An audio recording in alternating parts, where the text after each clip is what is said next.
Good morning, students. I hope you all are doing great at your places. And today we'll be starting a very lovely poem that is Daffodils. We are starting with the first chapter of our book, that is the Daffodils. So let's just begin. And this is a fresh start for all of you. So please keep doing hard work from the beginning for your exam, so that you people get you people score a very good marks in your exam. So let's just begin with this poem, that is Daffodils. And as we all know, what are daffodils? Daffodils are the beautiful flowers that we see around us. So let's just begin.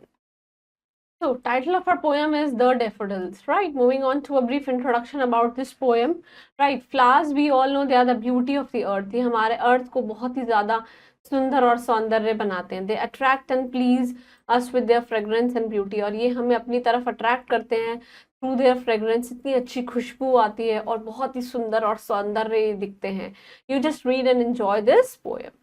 So I wondered, lonely as a cloud. Lonely means अकेले बैठ के मैं cloud के जैसे सोच रहा हूँ, that floats on high over valley, over vales and of course hills. What do you mean by vales? Vales क्या होती है? हमारी valleys, जिसके ऊपर ये जो प्यारे से क्लाउड है, ये क्या करते हैं? इट फ्लोट्स, ये तैरते हैं. And when all at once I saw a crowd, और जब मैं एकदम से किसी क्राउड को देखता हूँ. क्राउड क्या होता है? झुंड of people, that is group of people. ये क्या है? एक collective noun. A host of golden daffodils, और क्या होता है? एक बहुत बड़े गोल्डन कलर के क्या होते हैं? डैफोडिल्स होते हैं, फ्लावर्स होते हैं. बिसाइड द लेक, लेक के पीछे. बीनीथ द ट्रीज, ट्रीज के नीचे. Fluttering and dancing in the breeze, और ये सारे डैफोडिल्स क्या हैं? फ्लटरिंग मीन्स मूव करते रहते हैं, इधर उधर हवा में झूमते रहते हैं और डांस करते हैं, ये बहुत ही अच्छी विंड में. Continues as the stars that shine, और जैसे कंटिन्यू स्टार्स शाइन करते रहते हैं, उसी तरीके से ये सारे फ्लावर्स जो है ये क्या करते रहते हैं? हवा में उड़ते रहते हैं, फ्लटर करते रहते हैं. Means to move from backward to forward वाला movement. The see this continuous में एन के बाद क्या आ रहा है? U. Please make sure this spelling of continuous, because you people usually skip this u and you only put CONTINOUS.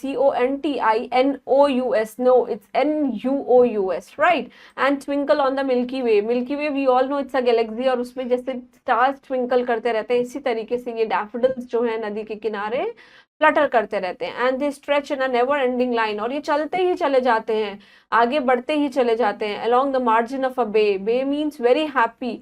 आप बहुत ही किनारे किनारे ये उगते ही चले जाते हैं. 10,000 saw I at a glance. Glance means एक ही नजर में मैंने क्या देखा है? कम से कम 10,000 फूल हैं.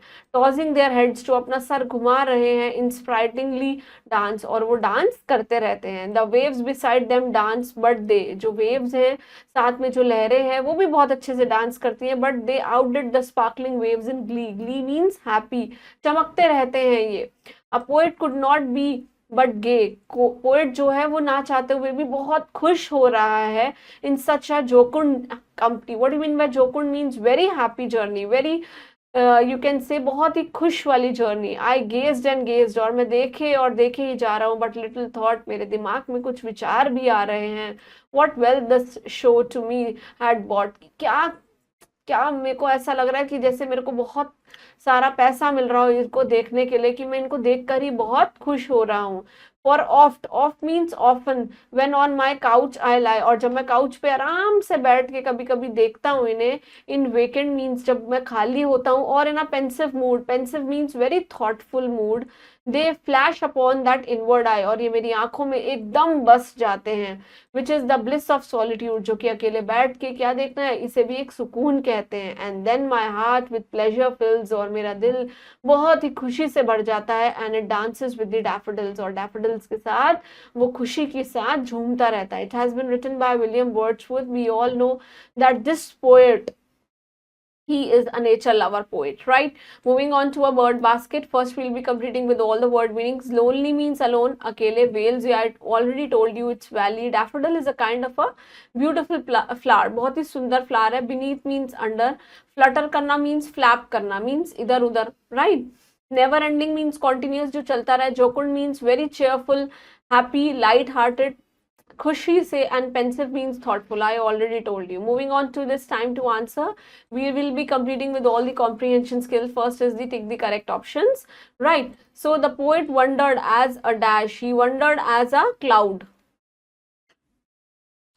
Right, and the poet saw a crowd of golden, उन्होंने क्या देखा कि बहुत सारे गोल्डन क्या हैं, डैफोडिल्स हैं, the daffodils they are dancing और फ्लटर कर रहे हैं, कहाँ पे, इन द ब्रीज, हवा में, seeing these daffodils the poet become, बहुत ही खुश, he becomes too happy, the poet saw the daffodil on a, वो कहाँ देख रहा है, on a, that is of course on a spring season, and what is the color of the stars according to the poet, it is white like milk, right. Moving on to this, complete the stanzas of the poem.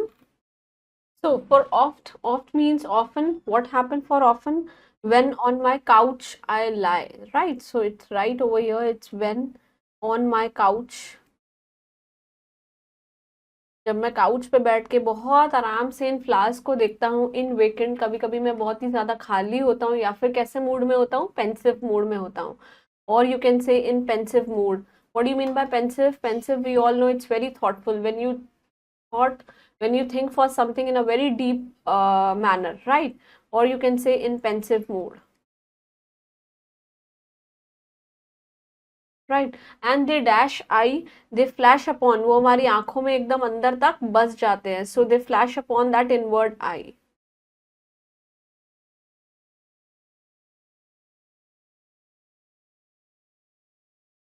Right, and which is solitude, which is dash solitude, that is which is the bliss of solitude, मतलब आप अकेले बैठ के भी आपके लिए क्या है, सुकून है. And then dash fills, और then मेरा जो दिल है, then my heart it fills with pleasure, then my heart basically with pleasure fills, बहुत ही खुशी से भर जाता है मेरा दिल इन फ्लावर्स को देखकर, right. And this is pleasure fills, and dances dash daffodils, and dances with the daffodils, right. Now moving on to this question answers, please complete all these question answers at your own in your respective notebooks. I hope you all understood this poem. It was very beautifully picturized about this daffodils flowers, that a poet feels pleasure and he feels relaxed while seeing all these flowers. They are fluttering and they are moving in this breeze, and they basically, the poet, that is William Wordsworth, he explained in a very well manner. Please go through all the word meanings and keep doing hard work for your exams and stay blessed. Thank you.